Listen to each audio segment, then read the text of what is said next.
A igreja de Pérgamo. Falamos sobre a igreja que esqueceu seu primeiro amor.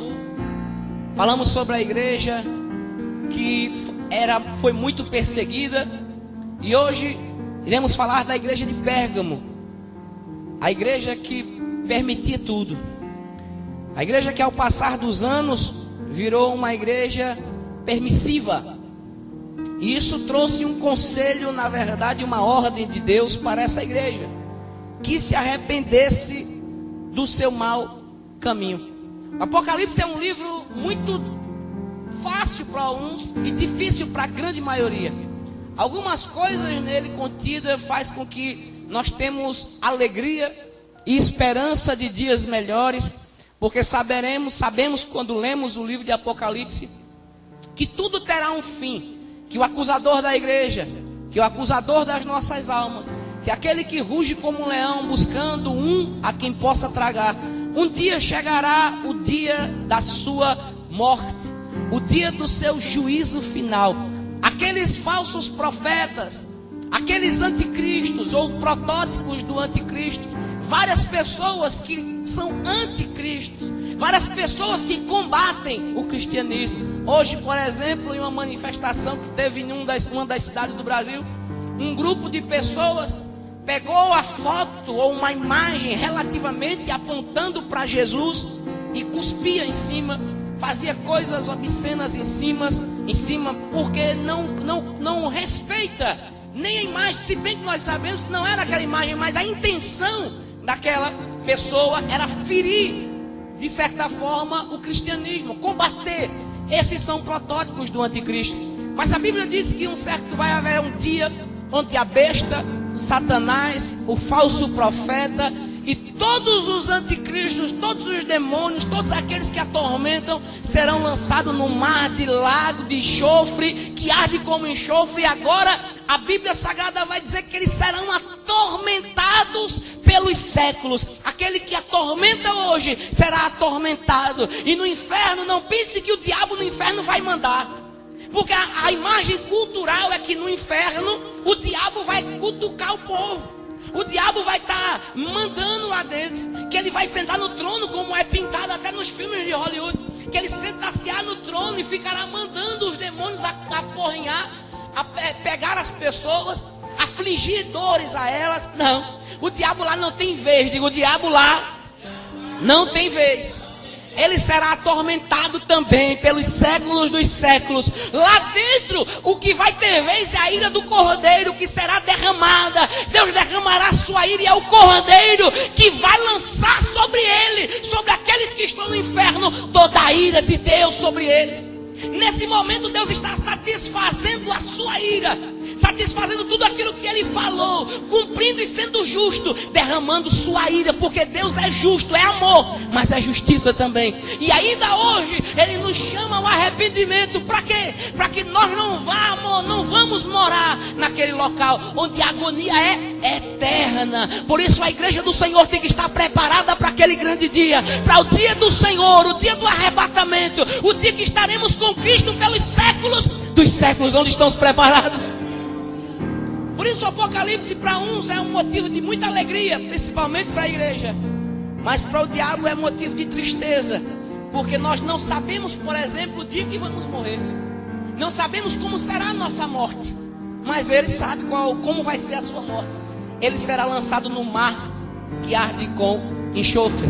Vamos para o texto bíblico, Apocalipse capítulo 2, versículo 12. Eu quero que você acompanhe para você entender melhor. Versículo 12 diz: ao anjo da igreja em Pérgamo escreva: estas são as palavras daquele que tem a espada afiada de 2 gumes. Até aí. No sentido histórico, Pérgamo era uma cidade mais importante da Ásia Menor, tendo sido capital por quase 400 anos, sem ter jamais alcançado a importância comercial de Éfeso ou Esmirna. Ela ultrapassava com boas o centro de cultura. Pérgamo era famosa por sua grande biblioteca com mais de 200 mil rolos de pergaminho. Aliás, a palavra pergaminho é derivada de Pérgamo, onde o pergaminho foi descoberto e substituiu o papiro que vinha do Egito. Essa cidade de muita importância, porque foi o centro comercial, foi uma cidade onde todo mundo ia, porque a religião que existia lá em Pérgamo eram múltiplas, eram politeístas. Várias pessoas que chegavam naquela cidade, elas poderiam adorar a Zeus, poderiam adorar a Asclépio, que é o deus, por exemplo, da cura, ou era o deus da cura, segundo a mitologia romana. Você já viu o símbolo dos médicos? É uma serpente, né? Pronto, ela deriva de Asclépio, que o seu símbolo era uma serpente. Ele supostamente tinha um colírio milagroso, que as pessoas vinham ali buscar alívio para suas dores. Supostamente esse pseudo-deus curava as pessoas ali na cidade de Pérgamo. O deus Dionísio, que é o deus do vinho, e aí nós temos o carnaval, que vem oriundo da época grega, onde o deus Dionísio saía em cima de uma carroça, uma carruagem, com baldes de vinho enorme, distribuindo, e as pessoas iam atrás desse deus Dionísio. Apolo, outro deus que era cultuado, e o mais famoso deles, o culto ao imperador, que existia ao centro, dentro da cidade de Pérgamo. A cidade de Pérgamo era esse repertório de deuses que seriam adorados ali. E lá existia uma igreja. Nesse contexto de adoração a ídolos, nesse momento, nessa cidade de adoração a pessoas, nesse local onde pessoas iam adorar deuses pagãos, existia uma igreja pequenininha lá, mas uma igreja que por muito tempo não se dobrava. Na nossa vida, no meio de Caruaru, é a mesma coisa. Quando você percebe que chega uma época de São João, onde todos se dobram, onde 90% da igreja se dobra, e muitos cristãos convencidos também se dobram. Aí uma igreja pequena, ela permanece fiel, dizendo: ainda é pecado, aleluia. Veja que dentro dessa cidade de Pérgamo, nós temos muitas pessoas que iriam para a igreja, mas no dia do culto ao imperador iriam cultuar o imperador. Pelo menos uma vez ao ano, as pessoas cultuavam o imperador, sob risco de morte. Nós temos lá em Recife uma tradição cultural chamada de Galo da Madrugada, onde eu vi e fui muitas vezes antes do cristianismo, e outras vezes depois do cristianismo. Vi muitas pessoas que, quando chegava aproximadamente os dias próximos de ir para o Galo, os dias de ir para o carnaval, que é conhecido mundialmente como o melhor carnaval do mundo, a festa da carne, o Carnivale, a festa da carne, onde as pessoas iam. Eu vi muitas pessoas que cultuavam comigo, muitos que estavam do meu lado na igreja, mas chegava na época de carnaval, não aguentava, ia lá se dobrar aquele galo.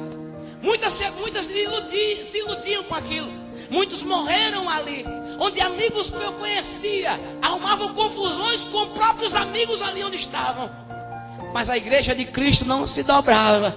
A gente passava, tinha um congresso na nossa igreja lá, que a gente tinha que passar no meio da festa, a igreja no meio da avenida, e nós vínhamos 2 horas da tarde para um encontro de mocidades, e nós saíamos de casa quando estava passando o trio. O nome do trio não quero nem falar para você não se escandalizar. E nesse trio muitas pessoas acompanhavam e paravam na frente da igreja, porque a concentração era num bar praticamente de frente para a igreja. 2 horas da tarde, saíam os irmãos, os jovens de casa, com paletó e gravata nos ombros, e iam atravessar ali com a Bíblia na mão, enquanto todo mundo estava se dobrando, tá entendendo? Enquanto muitos homens estavam pagando mico ridículo vestido de mulher, tinha homens de verdade saindo com a palavra de Deus e não se dobrava. Temos em Candeias, outro bairro lá de Jaboatão, a festa dos homens que vão se fantasiar de mulher. Ridículo isso. Nós encontrávamos depois, muitas outras pessoas só queriam uma oportunidade para virar homossexual, ou para sair do armário, enquanto outros iam pela brincadeira. Eu conheci muitos que só esperavam aquele dia para soltar a franga, para sair do armário. Mas os homens de verdade, não, isso não me convém. Continuavam andando. Na cidade de Pérgamo, por exemplo, existia isso. Muitas pessoas se dobravam, mas Pérgamo é uma cidade rica, onde você poderia cultuar o Deus se você quisesse. Mas a igrejinha que estava lá em Pérgamo não se dobrava. Por isso, quando no versículo 12 tem o contexto, o versículo 12 diz: ao anjo da igreja em Pérgamo escreva: estas são as palavras daquele que tem espada afiada de 2. Eu não entendi, de 2 Veja que quando Jesus se apresenta para essa igreja, que está dentro desse local onde as pessoas cultuavam outros deuses, onde tinham muitos adoradores que até iam para a igreja, mas não deixavam de fazer a sua obrigação com o inimigo.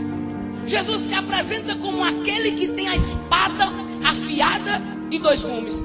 Ele se apresenta como aquele que tem uma arma. Veja que as pessoas ali em Pérgamo, por medo de morrerem, até iam cultuar o imperador. Mas veja, nós não temos que temer uma morte física, porque muitas pessoas ainda no Irã, nos dias atuais, têm a oportunidade de lançar a mão fora do cristianismo e abraçar outra religião e negar o seu Cristo que o salvou, para se aproximar de um ser, de um homem, de um Maomé que supostamente virá. Mas os cristãos genuínos são mortos ali, degolados os seus pescoços, o seu sangue esguichando e morrendo a fio da espada, mas não negam o nome do Senhor. Você pode ter medo de pessoas que matam o seu corpo, mas tenha medo daquele que pode lançar sua alma no inferno. É esse que nós tememos. Jesus se aproxima como aquele que tem a espada afiada de 2 gumes. Uma das interpretações é aquele que pode mandar a alma para o inferno. E a outra, nós quando lemos a Bíblia e vemos a espada afiada de 2 gumes, nós vemos que a Bíblia Sagrada, a palavra de Deus, ela é a espada afiada de 2 gumes. E ela tem poder para tirar a imoralidade. Só ela tem poder para fazer com que uma pessoa permaneça de pé, enquanto outras se dobram. Quanto mais da palavra você existir dentro de você, mais firme, fiel você será ao Deus que você serve. Porém, quanto menos dela existir em você, mais do mundo vai existir. Na cidade de Pérgamo, as pessoas iriam cultuar Asclépio, iam em busca de uma cura.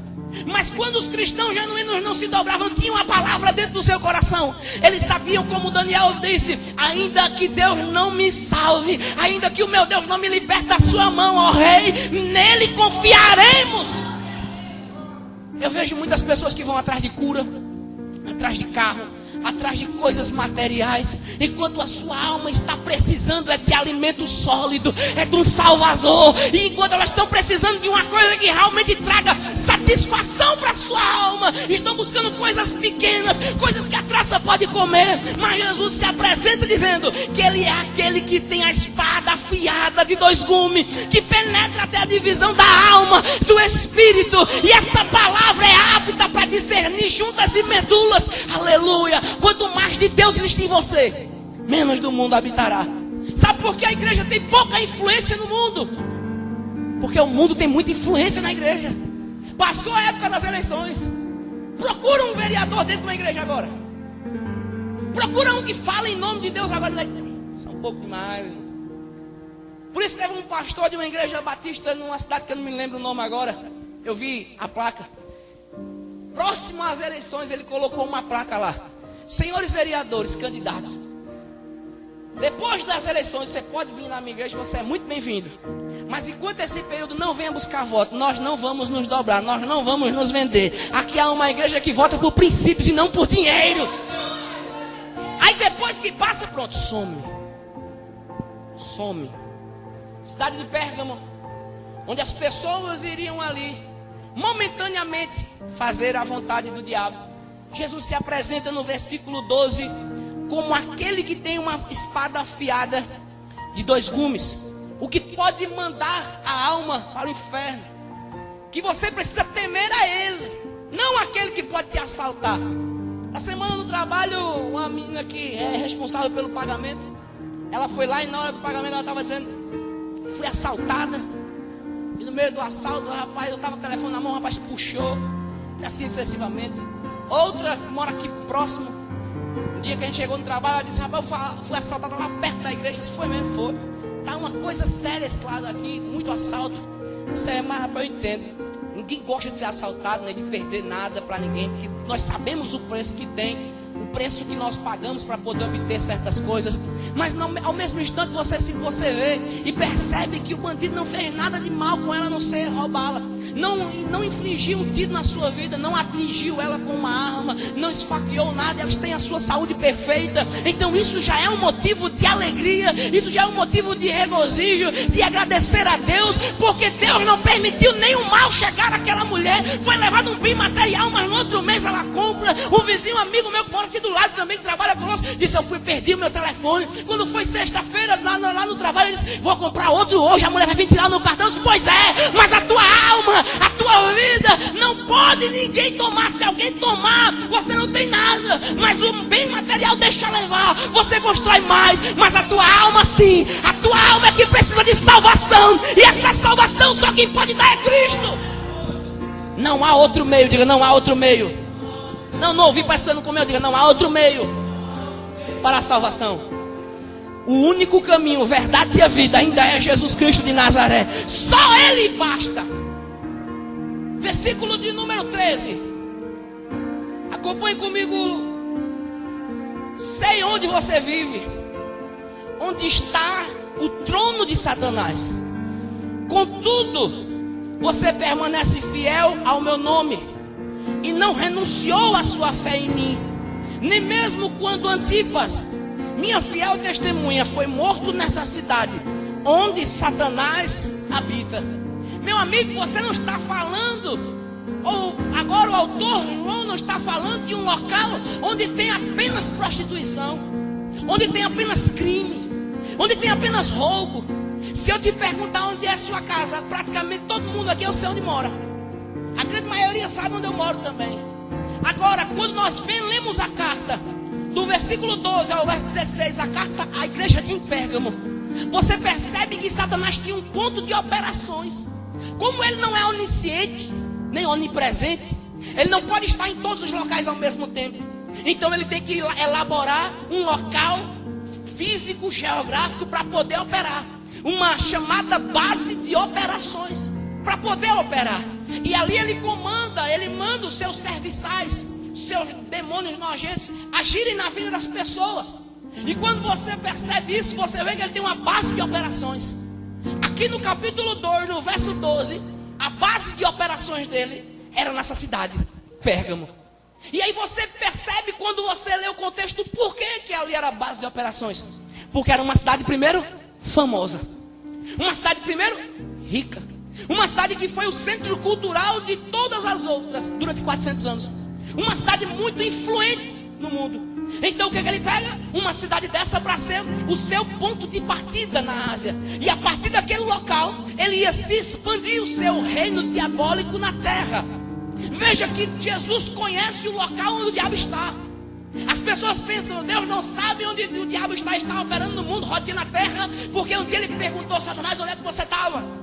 Ele disse: de rodear a terra e passear por ela. Não é que ele não sabia onde ele estava, ele queria saber o relato para poder deixar escrito, para que as pessoas soubessem que a artimanha do inimigo é estar rodeando você ao ponto todo para poder te tragar, passeando por onde você passeia, andando nos mesmos locais para que ele possa te tragar. Deus sabe exatamente onde ele está. E nesse local, o ponto de partida dele era na cidade de Pérgamo. E veja no versículo 13, Deus dizendo: sei onde você vive, onde está o trono de Satanás.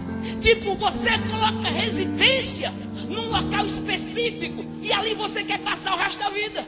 O diabo colocou o seu trono. Quando se fala de trono, fala de governo. Onde o diabo governava, todas as pessoas, ou a grande maioria delas, estavam debaixo do governo do diabo.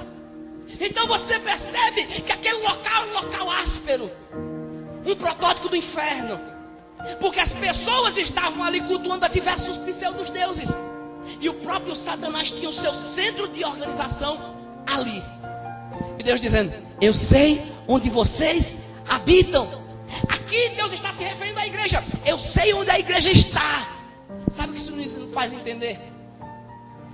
Nós reclamamos às vezes que chegamos em ambientes promíscuos, onde tem muita pederastia, onde muitas pessoas estão se prostituindo, onde você percebe muitos homens que não se dão respeito, e não pode passar uma mulher que já começa a soltar psil, soltar algum tipo de pornografia para ela. Eu, Marcel, convivemos com isso todos os dias.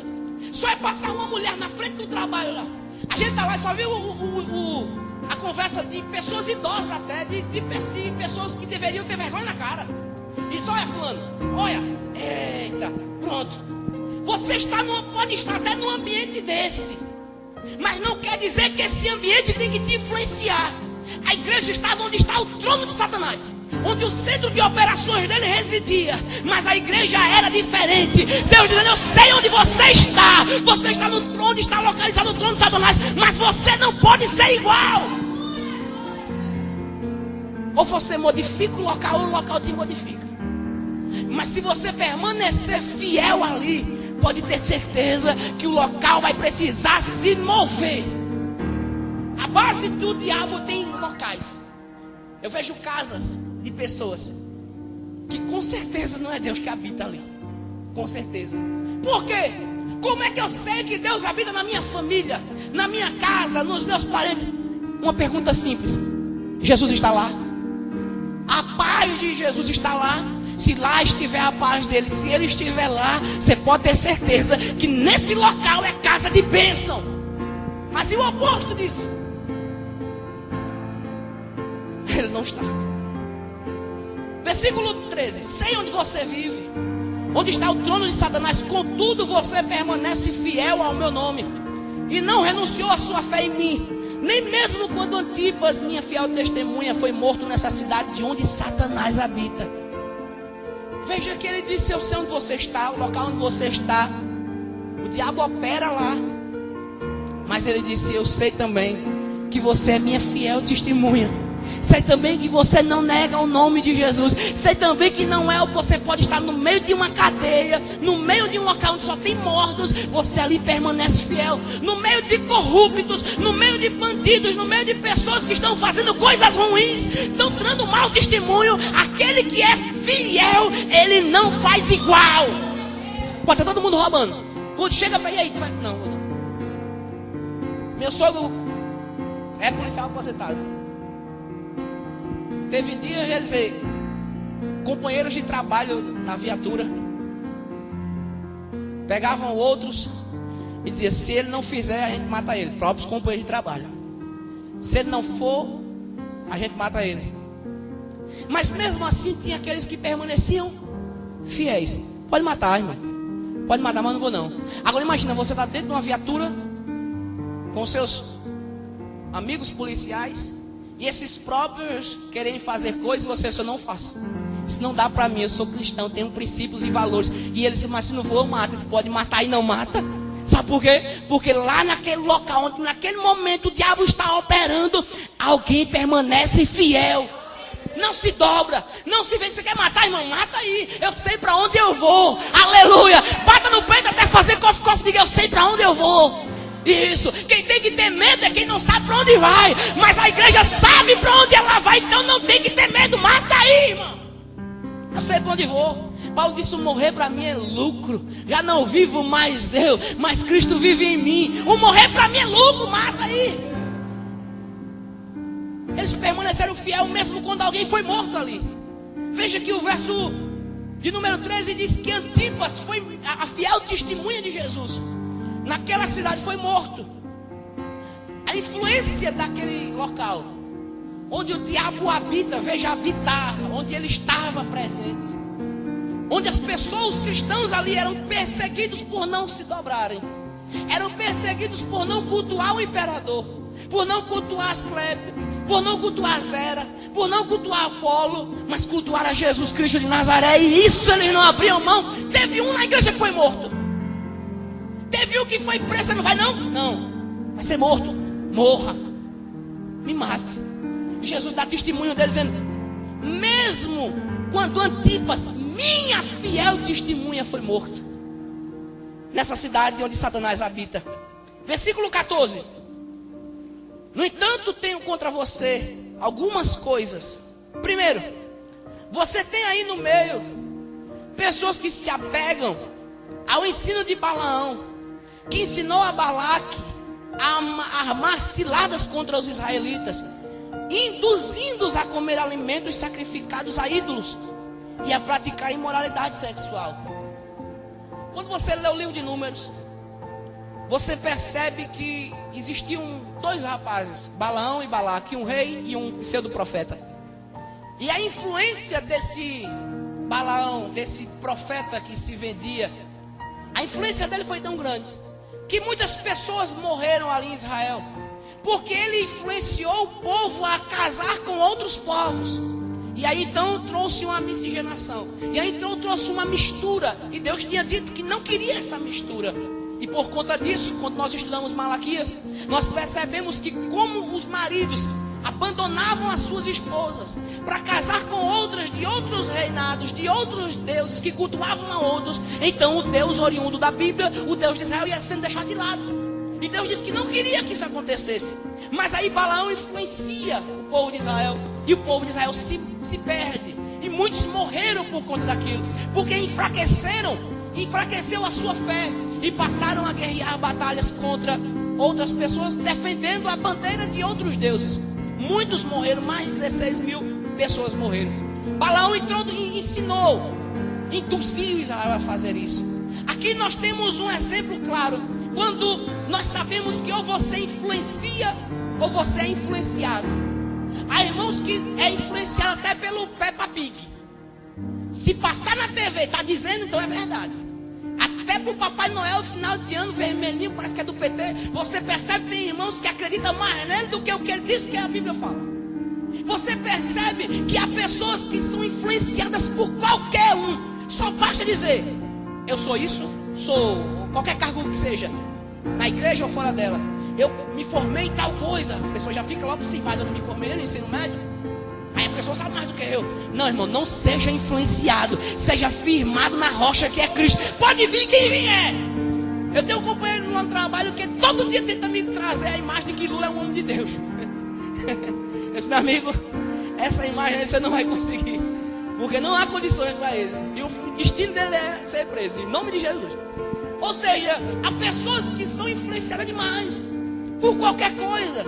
Nós temos pessoas que influenciam e pessoas que são influenciadas. Você quer ser qual dos dois? Escolha. Viver no meio termo não dá. Uma hora você é influenciado pela Bíblia, outra hora por um programa de TV, outra hora pelo que você acha, ou que fulano de tal falou, marido, pai, irmão, alguém falou, então é verdade. Não, irmão, seja influenciado pela palavra. O que a Bíblia diz, isso eu faço. O que Paulo disse, o que eu recebi do Senhor, dele, isso vos entreguei. Então o que eu preciso? Ter mais de Deus, da Bíblia na minha vida, para não permitir que outras pessoas influenciem. No entanto, tenho contra vocês algumas coisas. Primeiro, você tem pessoas que se apegam ao ensino de Balaão. Ou seja, na igreja tinha pessoas que queriam influenciar o povo de Deus a fazer coisas indecentes, a se misturar, a estar amando aquele presente século. Veja só, você tem duas opções: ou você ama a Deus ou você não ama. Por quê? O apóstolo João disse, aquele que ama a Deus, ele odeia o mundo. E o que odeia o mundo, o amor do Pai está nele. Ele não quer as coisas do mundo, ele quer as coisas de Deus. Ele ama a Deus. Eu vejo muitas pessoas, você acredita em Deus? Acredito. Tá bom. Essa semana retrasada, estava eu e Marcel sentado lá no trabalho, esperando alguma coisa. Aí chegou um rapaz, Marcel pregando para ele, dizendo, rapaz, abandona essa vida, você está quase morrendo, não sei o que lá. E o rapaz, eu estou fazendo nada demais, só estou fazendo um amor. Aí ele disse, é pecado, irmão? Eu disse, rapaz, é bênção, sexo é bênção, é, mas foi com a tua esposa. Ele pensou que eu ia concordar com ele, porque ele estava tendo uma vida dupla, tendo outras relações com outras pessoas, outras mulheres, e a esposa dele deixou em casa. Eu disse, com a tua mulher é bênção, esse com as outras é maldição. Aí ele ficou olhando com uma cara deste tamanho, um olhão arregalado, com óculos por cima, quase o óculos batia no olho. Não pode correr não, né? Tapiou, saiu de bandinha. Pensava que a gente ia se dobrar e dizer, eu vou ser influenciado por ele, porque ele está tendo uma vida dupla. Não, irmão, eu sou influenciado pela palavra. E a Bíblia diz que é adultério. E o que é adultério, ponto final. Eu não me vendo. Vai ser sempre, pode estar aqui, pode estar em Portugal, nos quintos dos infernos, vai ser pecado. E o que é adultério, ponto final. Eu não me vendo. Vai ser sempre, pode estar aqui, pode estar em Portugal, nos quintos dos infernos, vai ser pecado. O que é pecado? É pecado e ponto final. Vejo muitas pessoas porque tem amizade e não é pecado. É sim. O que a Bíblia diz que é pecado pode passar céus e terra, continua sendo pecado. Veja que as pessoas queriam induzir outras coisas ali, da mesma forma que Balaão fez. Outra coisa que tinha imoralidade dentro da igreja, os ensinos. Versículo 14, versículo 15. De igual modo você tem também os que se apegam ao ensino dos nicolaítas. Veja o que esses camaradas ensinavam. Isso dentro da igreja de Pérgamo. Na igreja de Pérgamo, alguns camaradas começaram a estudar os nicolaítas. Esses camaradas diziam: o corpo é bom. O que você faz com o corpo não atinge a alma. Então, tipo, o corpo você podia fazer o que quisesse com ele, porque a alma estava salva. Ela está em outra esfera. Eles dividiam. Diziam: o que você fizer com o corpo não atinge a alma. E dentro da igreja as pessoas começavam a pregar isso. Jesus se aproxima e diz: não, tenho no meio de vocês. Aí está falando da igreja de Pérgamo. Versículo 15. De igual modo, ou seja, da mesma forma que tem pessoas que praticam as coisas, as imoralidades sexuais ensinadas por Balaão, de igual modo, ou da mesma forma, tem também os que se apegam aos ensinos dos nicolaítas. Dentro da igreja, aqueles que estavam introduzindo isso: você pode fazer o que você quiser com o corpo, a alma não será atingida. Mas isso traz um choque direto com a Bíblia, porque Paulo, escrevendo aos Coríntios, vai dizer que nosso corpo é templo e morada do Espírito Santo. Então veja bem, o que o meu corpo pratica vai mostrar o que eu tenho por dentro.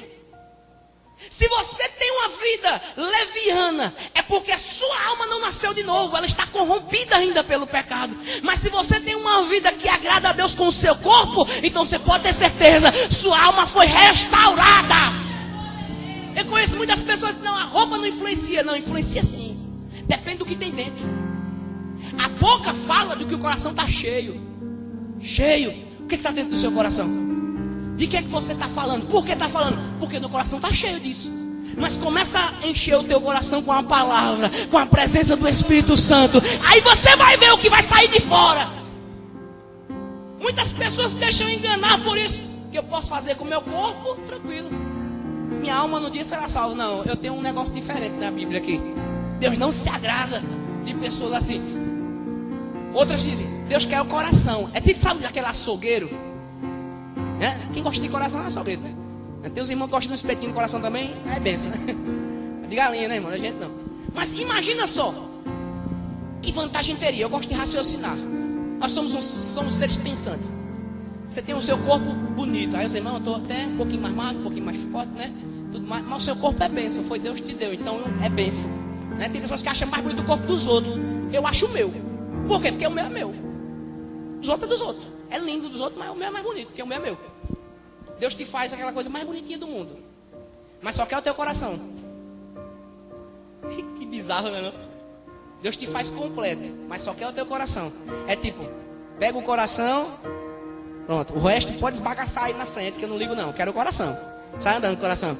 É tipo, você tem uma coisa, algo muito valoroso dentro de casa. Sua casa, por exemplo, é toda valorosa, toda de ouro, mas você só quer aquela cadeira velha. Não, Deus não só quer o teu coração, quer o teu corpo, tua alma, teus pensamentos. Quando nós entregamos a nossa vida para Jesus, nós entregamos o controle total. Ele domina agora cada área, cada sentimento, cada pensamento, o que sai da minha boca. Por isso que o apóstolo Tiago disse: não deixais sair palavras torpes da sua boca. Sua boca não foi feita para amaldiçoar, mas para abençoar. Ou seja, nossos pensamentos têm que estar cativos à palavra de Deus, à vontade de Deus. A minha vida, o meu corpo tem que andar de acordo com a vontade de Deus para agradar a Ele. Já te contei a história do judeu no muro das lamentações. Quem já viu um judeu um dia de lamentação ali? No muro. Sabe por quê? Perguntaram para ele: por que vocês ficam batendo na cabeça assim? Parece que eles ficam lá, né? Pronto. Aí o pessoal do lado de cá, né, fica achando um negócio meio bizarro, né? Por quê? Porque o camarada está ali, né? Um dia perguntaram: por que é que você faz isso? Não bastava só você fazer a sua oração? Tem até o livro das orações judaicas. Não, mas é porque o meu corpo tem que adorar a Deus também. Cada célula do meu corpo precisa adorar a Deus. Se a minha boca, se o meu pensamento está orando ali, eu estou orando para Deus, então o meu corpo tem que acompanhar o ritmo. E eu preciso adorar a Deus com o meu corpo também. Por isso que a Bíblia diz: o teu corpo é templo e morada do Espírito Santo. Quem destrói o seu corpo, Deus o destruirá. Então você veja que o corpo do homem, da mulher, é tão importante para Deus quanto a sua alma. Quem vai ser ressuscitado no dia do juízo? Teu corpo ou tua alma? Diga comigo os dois. Lembra que Paulo escreveu no capítulo 10, 1 Coríntios? Ele disse: aqueles que morreram primeiro ressuscitarão, depois nós, e teremos um corpo glorificado. É a alma glorificada? Corpo glorificado. Nós teremos dois tipos de corpos no milênio: corpos glorificados e corpos de pessoas naturais que nasceram no milênio. Mas os corpos glorificados serão aqueles da mesma forma do de Jesus. Você lembra quando Jesus ressuscitou? Os apóstolos estavam dentro de casa choramingosos. Lembra quando Jesus entrou e estava lá o incrédulo, o Tomé? Quando Jesus entrou na porta, ele bateu na porta para entrar, foi o que ele fez? Atravessou a porta com o corpo e tudo. Chegou lá e toca aí, mete o dedo aqui. Quer ver que é eu? Bota o dedo aqui. Ultrapassou o corpo glorificado. O pessoal foi abraçar e disse: não me toque, porque eu ainda não fui para o Pai. Com o corpo glorificado. Então o seu corpo é importante para Deus também. Importante para Deus também. Versículo 16. Portanto, arrependa-se, se não virei em breve até você e lutarei contra eles com a espada da minha boca. Você percebe que o texto do versículo 16 tem uma afirmação aqui? Vou te mostrar na Bíblia. Tua Bíblia com certeza tem que ter também. Versículo 16. Portanto, vírgula, arrependa-se. Tem o que aí? Qual a figura que tem? Uma exclamação, não é? Arrependa-se. Quem sabe um pouquinho de português sabe que exclamação é uma pergunta? Não. É uma ordem. Está aqui no imperativo. Não é um pedido: por favor, faça. Você pode fazer. Não. Portanto, arrependa-se. É uma ordem. É para você se arrepender dos seus maus caminhos. É para você abandonar. Arrepender, mudar de direção, mudar de comportamento, mudar de pessoa, mudar de pensamento. Tudo que for errado, você se arrepende. Sai, larga para lá. Porque eu quero viver para agradar a Deus e não ao mundo. É uma ordem de Jesus: se arrependa. Se não, virei em breve e lutarei contra você. Eu queria ver. Eu gosto de MMA, amo. Fui professor de capoeira durante 8 anos. Eu queria ver o melhor lutador da atualidade guerrear pelo menos com um anjo menor que Jesus pode mandar.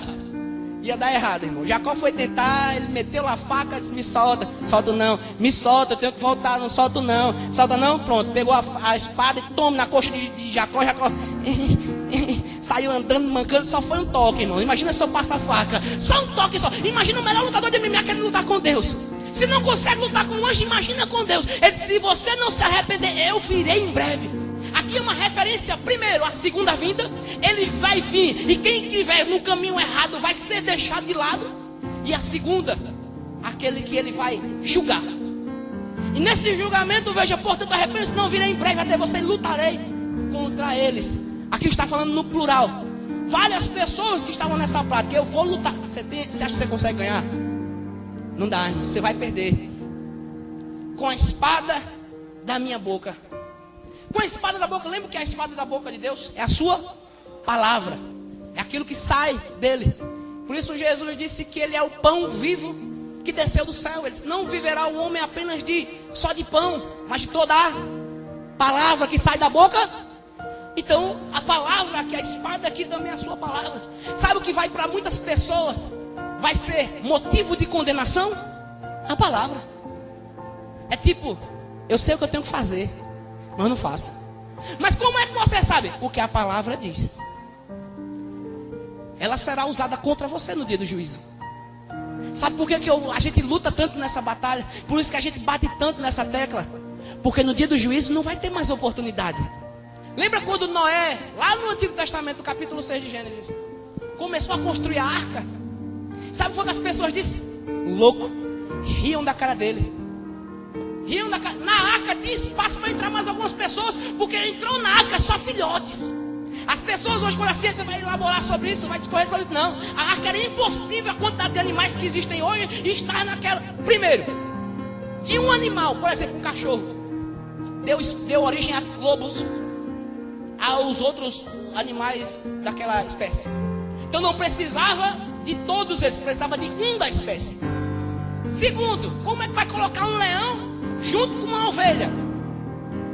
Ô irmão, raciocina. É porque as pessoas quando lê a Bíblia pensam que Deus é burro. Deus é inteligentíssimo. Ele tem toda a sabedoria. E o que ele faz? Pega filhote, irmão, bota filhote na arca. Eles não vão brigar. Então você entende? Noé fez a arca e o povo zombando dele.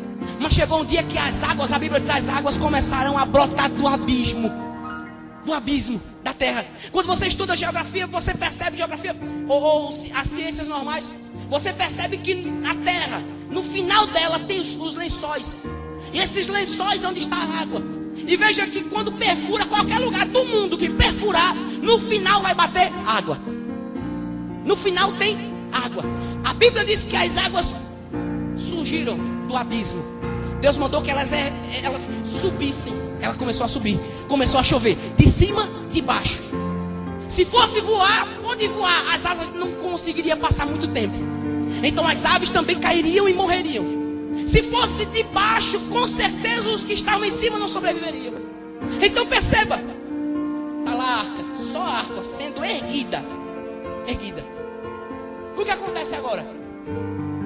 As pessoas lá de fora. Noé, gente, entrar. Imagina aqueles que quando a água estava subindo, viu a arca, se eu vou correr nadar um pouquinho, Noé, abre aqui. Não dava mais. Por quê? A Bíblia diz que Deus fechou a porta pelo lado de fora. Quem é o inteligente nos dias de hoje que vai fazer a porta com a fechadura lá de fora? Nós temos lá de fora e lá de dentro. Mas só com lá de fora, não. Porque sabe, qualquer pessoa pode abrir. Noé disse, eu até quero fazer isso, mas não dá. Foi fechado pelo lado de fora. Quem foi que fechou? Quem está dentro não podia abrir. Que a Bíblia diz que Deus fechou pelo lado de fora. Noé podia ver o vizinho e querer, eu quero ajudar o meu vizinho. Mas não dava. Por quê? Foi fechado pelo lado de fora. O tempo acabou. Enquanto a igreja está na terra, há espaço para arrependimento. Enquanto você está ouvindo o evangelho, há espaço para você arrepender-se. Mas e depois? Depois acabou. A porta será fechada pelo lado de fora. E agora não haverá mais salvação. E muitas pessoas vão correr para cá. Cadê aquele pastor que estava tanto? Cadê aqueles irmãos que a gente disse? Já foi, estão com Cristo arrebatados na igreja. Por isso a ordem, arrependa-se. Senão virei contra você e lutarei. A palavra vai ser usada contra você. Você foi alertado. Foi pregado para você. E você não quis, você renegou. E agora? Agora é só condenação eterna. Versículo 17. Estamos terminando.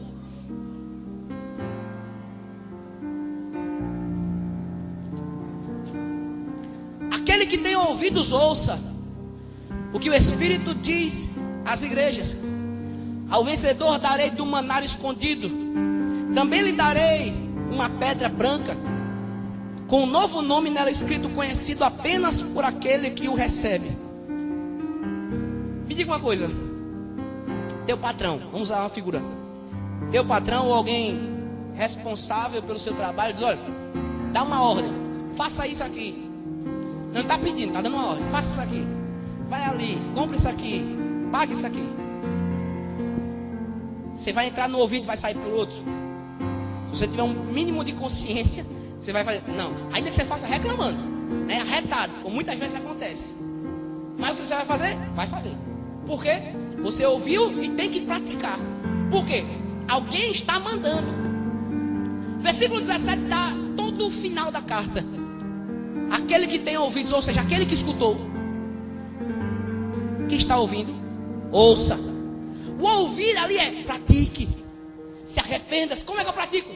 Largando as coisas erradas, as doutrinas de Balaão. Largando as doutrinas dos Nicolaítas, sabendo que meu corpo vive para agradar a Deus. Sabendo que eu preciso me arrepender dos meus maus caminhos. Agora, veja que mesmo ele mandando a gente se arrepender, tem uma recompensa. Diga, tem uma recompensa. Não, vira para o teu irmão, diga, o teu trabalho não é em vão. Teu esforço não é em vão. Tem uma recompensa de Deus para a tua vida. Você crê nisso? Qual é a recompensa? Ao vencedor darei do maná escondido. Primeira recompensa, ao vencedor darei do maná escondido. Dentro da arca, você vê isso no capítulo 9 de Hebreus. Dentro da arca tinha 3 coisas: a vara de Arão que floresceu, o maná escondido, ou o pote do maná, e as tábuas da lei que Deus deu a Moisés. Quando o segundo utensílio é citado aqui no capítulo 2 de Apocalipse, o que era esse maná? Esse maná era um alimento que caía pela manhã. Os israelitas pediram muito, nós estudamos isso na escola dominical. Pediram alimento, Deus mandou alimento para eles. Quando aqui é citado uma referência ao maná, está dizendo: ao que vencer, ou ao vencedor, darei do maná escondido. Porque veja, o maná é um alimento. No livro de Apocalipse, o alimento aqui é simbólico, não é um alimento literal. Não é simplesmente pegar uma bandeja de alguma coisa e te entregar para você comer e saciar a sua fome normal, humana, física. Não, o maná é um alimento espiritual. E nesse alimento espiritual o vencedor terá, Deus entregará o alimento espiritual para ele comer e nunca mais ter fome. Sabe, não estamos falando de algo que você vai comer agora e daqui a pouco terá fome de novo como pipoca. É um alimento sólido. E esse alimento é como Jesus, quando Jesus falou com aquela mulher samaritana: esse me dá água. Ela: como tu, judeu, fala comigo que sou uma mulher samaritana? Porque os samaritanos e os judeus tinham problemas. Ele disse: se tu soubesse quem está te pedindo água, tu pediria para mim, e eu te daria uma água que jamais você ia voltar a ter sede. Aqui da mesma forma, é um alimento espiritual, é algo que nunca mais faria com que a gente tivesse fome. É o alimento que nos sustenta. A igreja em Pérgamo saberia: Deus está me sustentando, ainda que eu passe necessidade. O alimento espiritual que Ele me dá me sustenta pela eternidade. Muitas pessoas, quando estão passando dificuldade, largam logo Jesus. Mas quando você tem um alimento espiritual, a palavra de Deus na sua vida, você passa de cabeça erguida. O apóstolo Paulo disse: eu sei padecer. Sabe o que é padecer? Procura essa palavra no original grego. Padecer é se arrastar, é estar debilitado de fome. Já viu na África criancinhas que com sede vão beber urina da própria vaca direto no órgão genital da vaca? Já vi fotos enormes. Sabe, Paulo disse: eu sei padecer, ficar necessitando de alguma coisa e não ter. Eu sei andar em dificuldade, eu sei não ter um sapato para usar, sei ter uma roupa só para ir para a igreja. Ele disse: eu sei o que é precisar e não ter alguém para me dar. Mas ele disse: da mesma forma eu também sei ter em bonança, eu sei ter em excesso, eu sei ter muito, eu sei ter tudo. Posso todas as coisas naquele que me fortalece. Porque não será a fome que te afastará de Deus, e não será e tem abundância que te afastará dele. Se você experimentou os dois lados, você vai estar firme. Não vou nem perguntar se você já passou dificuldade na vida e necessidade. Teve uma época, uma cidade chamada Conceição do Coité, Bahia, onde minha irmã mais nova nasceu. Eu pequeno, meu pai desempregado, minha mãe grávida da minha irmã, essa mais nova, a mãe de Benjamin. E minha mãe disse que eu pedia para... Eu vi uma pedra, um cheixo. E era um formato, você sabe que aquele cheixo tem uns formatos, parece um pãozinho, né? Mãe disse que eu vi um amarelinho daquele. E estava com tanta fome, que ela disse que eu cheguei para ela com um pedacinho de cheixo. Disse: mãe, chamava de mãe. Era paulista? Era, não sou, né? Mas perdi a prática. Mãe, se eu pedir a Deus para Ele transformar essa pedra num pedaço de pão para mim comer, que eu estou com fome, Ele transforma? Uma criança perguntando. Ela se transforma. Saiu dali chorando, com a barriga pela boca. Foi bater de porta em porta pedindo roupa para lavar. Meu pai desempregado, e ela de porta em porta pedindo roupa para lavar. Alguém deu. Uma médica que depois queria roubar minha irmã, que ela nasceu muito linda, com os cabelinhos douradinhos. Parece Renata com cabelinho douradinho. Imagina quando nasce, né? Cabelinho loirinho, imagina quando nasce, douradinho. Foi Zama, cabelo douradinho. Tentou roubar. Essa mulher me mandou um banquete, irmão. Sabe o que é um banquete? Lá para casa. Com tudo que você possa imaginar. Do dia que ela nasceu, do dia que Zama nasceu, até o dia da gente ter fugido da Bahia. Minha mãe fugiu da Bahia com a gente, porque aquela mulher tinha muito dinheiro e queria roubar a minha irmã. A gente saiu lá da Bahia escondido. Não faltou nada. No mesmo caso, a gente teve momentos em São Paulo, Recife, que tinha tudo em excesso. Aí você pergunta de lá para cá. Minha mãe até hoje crente. No meio da fome, ela pode não ser a melhor crente do mundo, mas é crente, fiel. No meio da fome não negou a Jesus. Ela podia dizer, mas Senhor, amaldiçoa o dia que eu nasci. Não, ela foi atrás de emprego. Mas quando tinha excesso, quando ela recebeu, por exemplo, um salário que estava acumulado do meu pai, que tinha morrido depois de muitos anos, que ela recebeu vários mil-reais, continuou na igreja. Primeira coisa que ela foi fazer é levar a oferta dela para a igreja. Ou seja, Paulo disse, eu sei padecer de fome, sei viver em bonança. Posso todas as coisas naquele que me fortalece. Porque não é a fome nem o tem excesso que vai me fazer sair da presença de Deus. Com fome eu permaneço. Então o maná é um alimento que faz você permanecer. Aquele que faz você perseverar e até o fim. Porque no momento de dificuldade, de escassez, a gente quer parar. Mas o alimento que Deus nos dá, irmão, quantas pessoas lá em Recife nós conhecemos que iam para a igreja, círculo de oração, muito disso acontecia, inúmeros testemunhos. Muitas irmãs caíam de casa, enquanto saía de casa não tinha nada na geladeira para comer, não tinha nada no armário para comer, mas ia para a igreja orar. Quando chegava em casa, olha, a irmã fulano tal trouxe isso aqui, Deus mandou trazer para você. Deus sustenta, mas a minha fé é inegociável. É isso que você precisa aprender. Se você tiver muito, agradeça a Deus, continue fiel, seja crente. Se tiver pouco, seja mais crente ainda. Deus está provando. Ele só prova para aprovar. Também lhe darei uma pedra branca, com um novo nome nela escrito, conhecido apenas por aquele que o recebe. Fica de pé comigo, vamos terminar agora. Quero que você, se possível, pegue na mão da pessoa que está ao seu lado. Ele vai dar um maná. Veja a promessa. Daria um maná, um alimento espiritual que nunca mais você vai ter fome, porque você está cheio de Deus, cheio da sua palavra. E tem outra recompensa para quem se arrependeu. Qual? Também lhe darei uma pedra branca, com um novo nome nela escrito, conhecido apenas por aquele que o recebe. Temos várias interpretações para isso. A mais bela delas, uma delas, vou citar uma, depois cito a mais bela. Uma delas, quando uma pessoa se mudava para outro país, como a gente vai para Portugal em fevereiro, e não é cidadão português, somos cidadão brasileiro, mas com o tempo a gente consegue o visto e se torna cidadão português.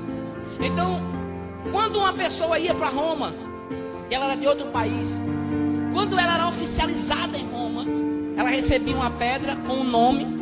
Agora só ela receberia aquilo, só ela saberia o nome. E ela então se tornava um cidadão romano, com todos os direitos de um romano. Segunda possibilidade, quando numa disputa, uma Olimpíada, alguém ganhava, ele recebia uma pedra com um brinde, com o nome escrito também, vencedor. Só ele recebia. Agora a mais bela é que me faz chorar, é aquela quando dois amigos, e essa para nós é a mais interessante, quando dois amigos tinham uma amizade muito genuína, eles pegavam uma pedra, cortavam ela ao meio. Veja a dificuldade de cortar uma pedra ao meio. Cortava essa pedra, de preferência uma pedra branca, e cada um ficava com um lado da pedra. Se eles fossem para qualquer lugar do mundo, continuava a amizade, porque não tinha Facebook na época, não tinha WhatsApp na época, era carta, e as cartas eram muito difíceis de chegar ao destinatário. Muito difícil. As cartas, por exemplo, levavam de 0 a 6 meses, um ano para chegar no local. Então ele não sabia onde uma pessoa estava. Como é que vai saber como vai enviar uma carta? Era difícil. Mas se eles fossem amigos, eles pegavam, por exemplo, essa pedra, cortavam ao meio, cada um ficava com um lado da pedra. Depois de vários anos de vida, casados, voltaram a se encontrar. Que era amigo fiel, verdadeiro, continuava com a pedrinha. Trazia a pedrinha e disse, cadê a tua pedra? Essa minha aqui, a gente é amigo mesmo. Tá. Sabe o que significa isso? Comunhão. Aleluia! Sabe o que Jesus está prometendo para aquele que se arrepender, para aquele que abandonar? Comunhão eterna entre amigos.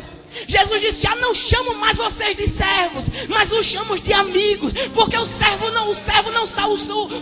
não sabe onde o Senhor está. Mas tudo que eu fiz, tudo que eu vou fazer, eu vou revelar a vocês, porque vocês são meus amigos.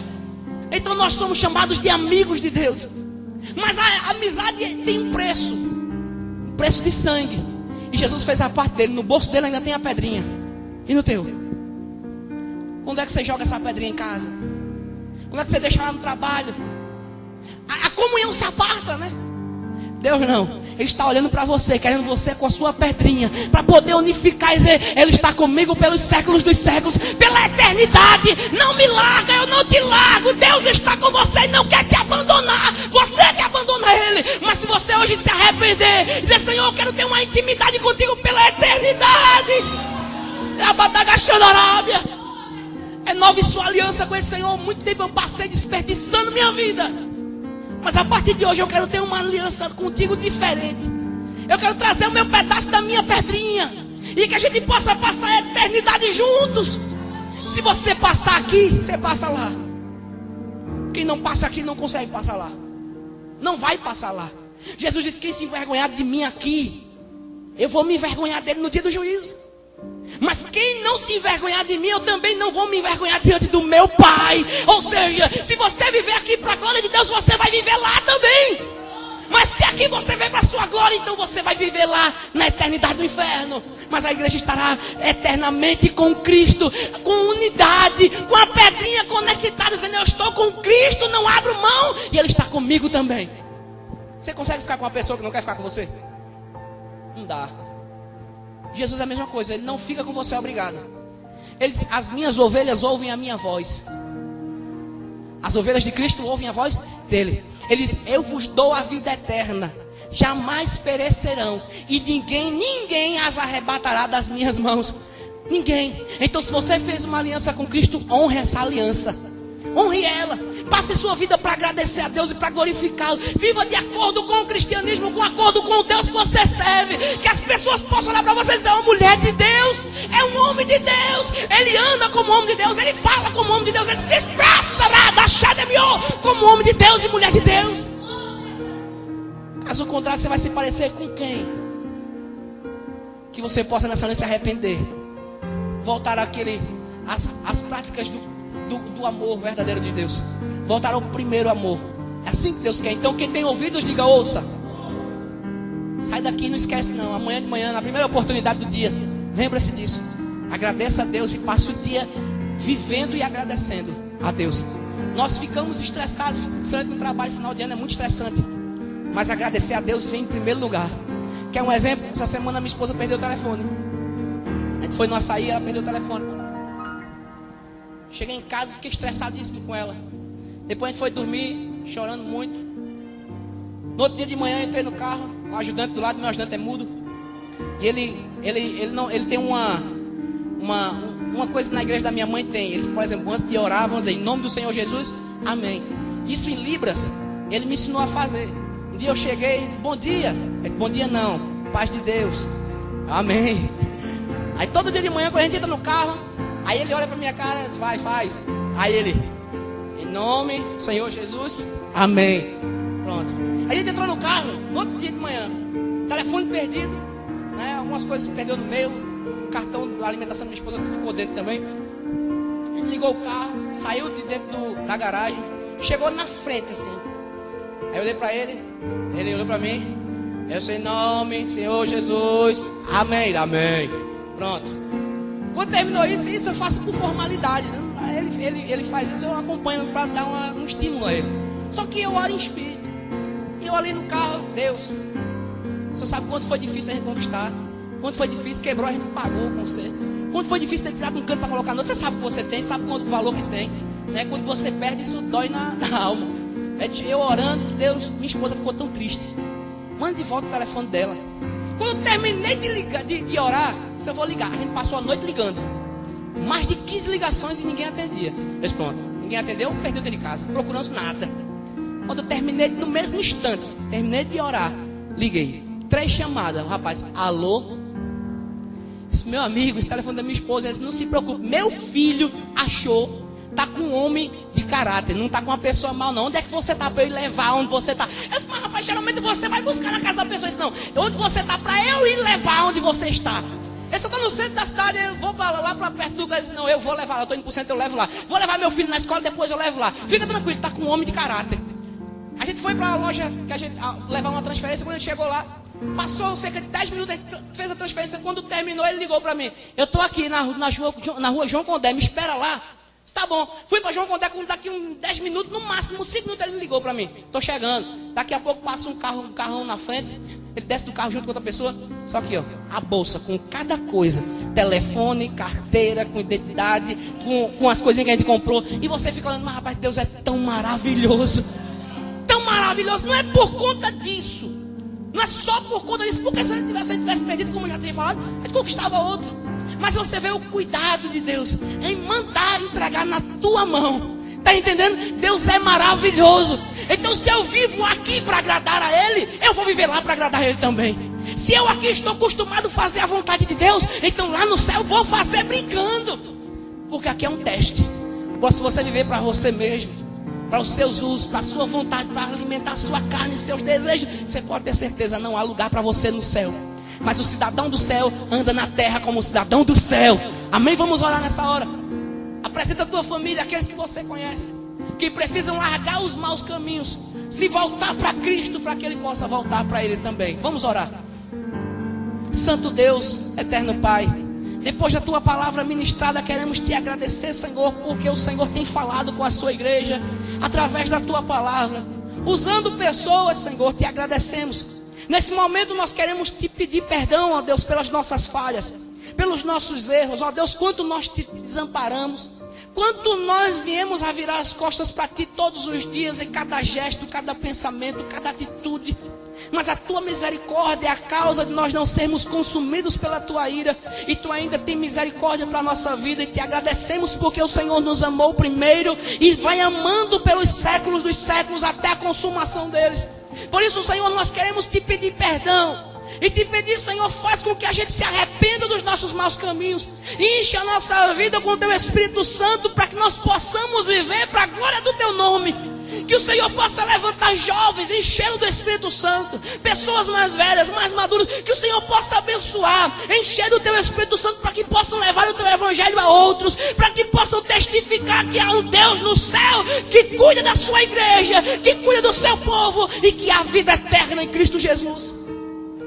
E agradecemos, ó Deus, por cada família aqui representada, cada um daqueles que não vieram, Senhor, que faltaram, que deram preferência a outras coisas, mas que o Senhor possa fazer com que se arrependam, para que eles não provem da ira divina, mas que nós possamos provar do gozo eterno todos os dias das nossas vidas. Em nome de Jesus, não nos permita ser como a igreja de Pérgamo. Não deixa nós ser pessoas tolerantes demais. Não deixa a gente vender os princípios que nós temos, mas que nós possamos continuar fiéis à tua palavra, mesmo quando há perseguição, mesmo quando há problemas, mesmo quando todos nos abandonam, que nós possamos continuar fiéis à tua palavra. Em nome de Jesus te pedimos e te agradecemos. A igreja diz amém.